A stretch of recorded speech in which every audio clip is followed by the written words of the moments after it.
Hello अस्सलाम वालेकुम dear friends. मैं उम्मीद करता हूं कि आप लोग खैरियत से होंगे और तैयारी अच्छी चल रही होगी। डियर फ्रेंड्स, हमने एक सिलसिला शुरू किया था सीएसएस के पास पेपर का और करेक्शंस कर रहे थे हम वो सीएसएस 2020 से डाउनवर्ड, जो कि हमारी ट्रेन चली थी सीएसएस की, वो पहुंची थी सीएसएस के पेपर 2000 तक। तो हमने 20 साल के जो सीएसएस में जितने भी पेपर्स आए हैं 20 साल में, वो उसकी करेक्शंस हमने की है और वो मैंने वीडियोस अपलोड किए हैं और उनकी लिंक भी मैं डिस्क्रिप्शन में दे दूँगा। तो आप लोग वो प्लेलिस्ट भी देखें और वहाँ से आप लर्न करें, सीखें। क्योंकि अगर हमें अच्छा परफॉर्म करना है अपकमिंग एग्ज़ाम्स में, दे में भी इन द पीएमएस और सीएसएस और वन पेपर एग्ज़ाम, क्योंकि वन पेपर एग्ज़ाम में भी एक इंग्लिश का पोर्शन रहता है 20 नंबर का, उसमें ग्रामर सेक्शन भी होता है। और सिमिलरली सीएसएस में भी जो अपकमिंग है 2021 या पीएमएस 2020 है, तो उसमें भी जो हैं वो सीएसएस के पास पेपर्स में से 2 या 3 सवाल रिपीट होते हैं ऑलमोस्ट।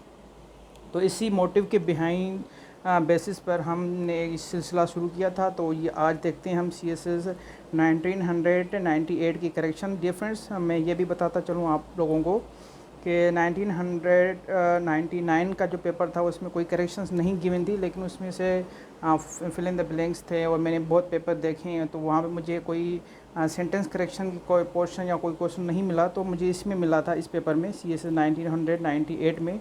तो आज इसी की करेक्शन करेंगे हम तो देखेंगे difference. Without wasting any time let's start, shall we. Okay जी, हमारे पास पहला क्वेश्चन है, this is all the farther. इसका ये मैंने मीनिंग डाली है इस फादर वर्ड की, जो कि यहाँ पे एरर भी इसी वर्ड का ही है। ये मीनिंग मैंने डाल दी है। पहले सेंटेंस कंप्लीट करते हैं, फिर ये मीनिंग को देखते हैं। This is all the father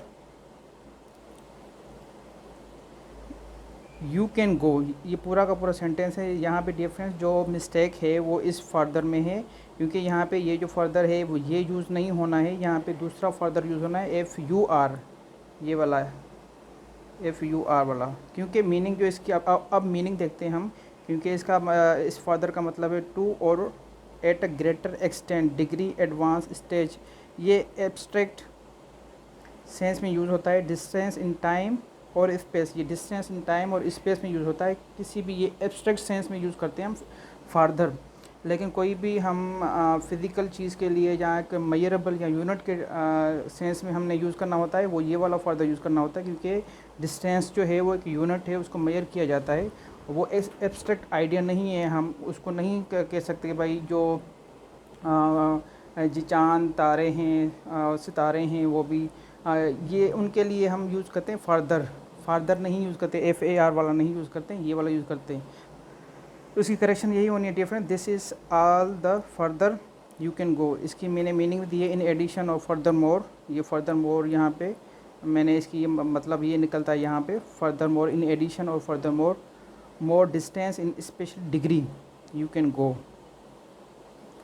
दूसरी करेक्शन है हमारे पास, he seemed to be an industrious person but this was only an allusion.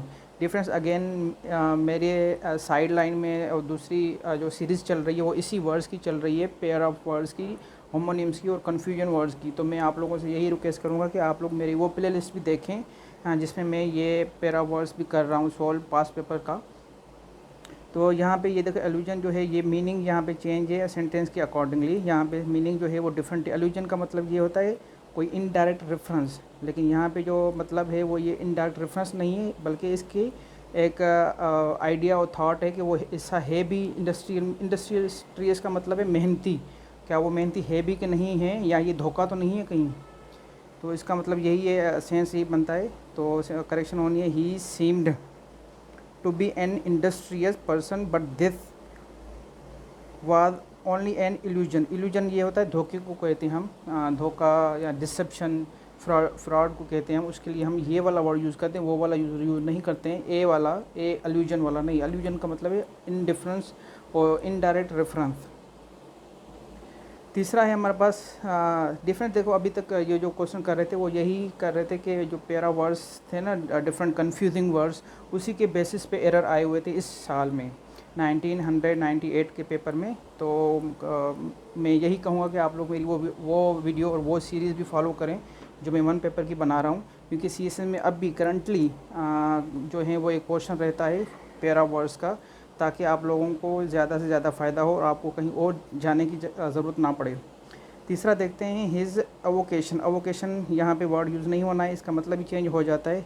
इसका मतलब है परसुएट स्पेयर टाइम एक्टिविटी, जो कि आप फारिग वक्त में जो काम करते हैं उसको कहते हैं अवोकेशन, साइड लाइन। पहले सेंटेंस कंप्लीट करते हैं। His avocation is dentistry. Dentistry जो है ये डेंटिस्ट होते हैं, डेंटिस्ट प्रोफेशन, जो दांतों के डॉक्टर या दांतों की जो महारत होती है उसको डेंटिस्ट्री कहते हैं। तो यहाँ पे ये जो वर्ड है, यहाँ पे ये एरर है, यहाँ पे ये वर्ड यूज़ नहीं होना है। देखते हैं कौन सा वर्ड यूज़ होना है। हिज वोकेशन, यहाँ पे ये वर्ड यूज़ होना है, जिसका मतलब हम पहले सेंटेंस कंप्लीट करते हैं। His vocation is dentistry. अब वोकेशन का मतलब है profession, career, business, line of work, occupation. देखो यहाँ पे ऑक्यूपेशन, यहाँ पे ये वर्ड्स बिल्कुल फिट बैठ रहा है मीनिंग के लिहाज से, क्योंकि ऊपर वाला वर्ड जो था वो मीनिंग के लिहाज से फिट नहीं बैठ रहा था। ओके जी, आगे चलते हैं हम क्वेश्चन नंबर 4 की तरफ। The ferry collided against the tug boat. देखें यहाँ पे ये एक वर्ड है कोलाइड, ये अपने साथ बहुत डिफरेंट प्रोपोजिशंस लेता है, और उनकी प्रोपोजिशंस लेने के साथ अगर डिफरेंट प्रोपोजिशन लेगा तो मीनिंग चेंज हो जाती है। तो यहाँ पे जो अगेंस्ट है ये वर्ड यूज़ नहीं होना है इस कोलाइड के साथ। यहाँ पे जो वर्ड होना है द फेरी कोलाइडेड विथ, यहाँ पे विथ यूज़ करेंगे हम, यहाँ पे ये करेक्शन होनी है। फिक्स्ड प्रोपोजिशन का ये एरर है, फिक्स्ड प्रोपोजिशन। मैं इसके ऊपर भी वीडियो या सीरीज़ बनाऊँगा, पहले इसको फिनिश कर लें। जहाँ तक मुझे पेपर्स मिलते हैं पास पेपर के, मैं वहाँ तक जाऊँगा और वहाँ के इंग्लिश करेक्शंस को मैं अपलोड करूँगा। फिर आगे चलते हैं। The एंटीक्वेरियन bed. एंटीक्वेरियन वो बंदा होता है जो एक्सपर्ट होता है इसके हिस्ट्री को पढ़ने में, या हिस्ट्री को या पुरानी चीज़ों को दरियाफ्त करने में, उसको कहते हैं एंटीक्वेरियन। यहाँ पे जो एरर है अगेन वही होमोनियम और पैरा वर्ड्स का ही है। यहाँ पे वर्ड जो है वो गलत यूज़ किया गया है मीनिंग के लिहाज से। तो इसका यहाँ तक मैंने इसकी मीनिंग दे दी है ये वाली। पहले सेंटेंस कंप्लीट करते हैं। The एंटीक्वेरियन bed $1 million for the old painting. Old painting यहाँ से साबित हो गया कि इसका मतलब भी वही है कि जो ओल्ड पेंटिंग के बारे में जो महारत हासिल रखते हैं उनको कहते हैं एंटीक्वेरियन। यहाँ पे ये बेड है, इसका मतलब है विश, कॉन्ग्रेचुलेट, बिसीच, रुकेस। बिसीच का मतलब है रुकेस करना, कंजोर, इंट्रीट। डिफरेंस इस सेंटेंस में कोई मीनिंग कन्वे नहीं हो रही इस वर्ड के साथ, तो कौन सा वर्ड यूज़ होना है वो देखते हैं हम। द एंटीक्वेरियन पर्सन, ये यहाँ पे मैंने मीनिंग दी है इसकी, ये ब्रैकेट के साथ। पर्सन हु स्टडीज़ पास्ट और ओल्ड एंटीक्विटीज़, एक्सपर्ट और आर्टिस्ट। यहाँ तक मैंने मीनिंग दी है इस वर्ड की। आगे देखते हैं। द एंटीक्वेरियन बिड, यहाँ पे ये वर्ड यूज़ होना है बिड। इसका मतलब ये ऑक्शन करना, हम ऑक्शन करते हैं ना कोई भी चीज़ नीलामी के लिए, तो यहाँ उसका मतलब ये वाला हम यूज़ करें, क्योंकि वो ओल्ड पेंटिंग की ऑक्शंस कर रहा था, उसको नीलाम कर रहा था, उसको ऑफ़र कर रहा था किसी भी एग्जीबिशन के में। तो इसका यह सेंटेंस यही कंप्लीट होगा, bid $1 million for the old paintings. अच्छा, क्वेश्चन नंबर 7 है। Poetry is more sensual. Sensuals, यहाँ पे ये वर्ड गलत यूज़ हुआ, यहाँ पे ये वर्ड यूज़ नहीं होना, क्योंकि इसकी मीनिंग जो है वो है marked by the appetites and passion of the body, animal, carnal, fleshy, hot. यहाँ पे ये नहीं यूज़ होना, क्योंकि देखिए मीनिंग नहीं बनती है। Poetry is more sensual than prose. तो प्रोज के जो है वो उसके बारे में बताया कि जो पोइट्री है वो ज़्यादा एक सेंसिटिव है या हसास है, या आप कह लें कि डिलाइटफुल है, जो मीन्स कि आप लोगों को रिलैक्सिंग ज़्यादा जो देती है वो पोइट्री है एज़ कम्पेयर टू प्रोज। यहाँ पे ये मतलब निकलता है, लेकिन उस मतलब के लिए यहाँ पे ये वर्ड बिल्कुल सूटेबल नहीं है। इसकी करेक्शन होनी है, पोइट्री इज़ मोर सेंसुअस, ये वाला वर्ड यूज़ होना है, जिसका मतलब है taking delight in beauty, aesthetical than prose. ये यहाँ पे ये वर्ड यूज़ होना, ये करेक्शन होनी है इसकी, सेंसुअस। डिफरेंस अभी तक हमने यही देखा कि इस पेपर में जो मोस्टली एरर्स बेस्ड थे वो होमोनियम्स पैरा वर्ड्स के ऊपर बेस्ड थे। तो अगेन वही कहूँगा कि आप लोग मेरी वो सीरीज़ भी देख लें जो मैं पैरा वर्ड्स के ऊपर बना रहा हूँ, वो भी पिछले पास पेपर आप CSS के वाली। तो ये क्वेश्चन नंबर 7 है हमारे पास। Both Nadeem and Shahid is tried, they should is tired, यहाँ पे टायर्ड होना चाहिए, टाइपिंग एरर है, TIRE tired, they should go back. Difference यहाँ पे देखें, बोथ नदीम एंड शायद दो एक प्लूरल सब्जेक्ट हैं, तो सब्जेक्ट के लिए, प्लूरल सब्जेक्ट के लिए हम सिंगुलर वर्ब तो यूज़ नहीं कर सकते हैं, तो यहाँ पे इज़ जो यूज़ नहीं होना है, क्या यूज़ होना है, both Nadeem and Shahid are tired, they should go back, ये करेक्ट फॉर्म आ गई हमारे पास।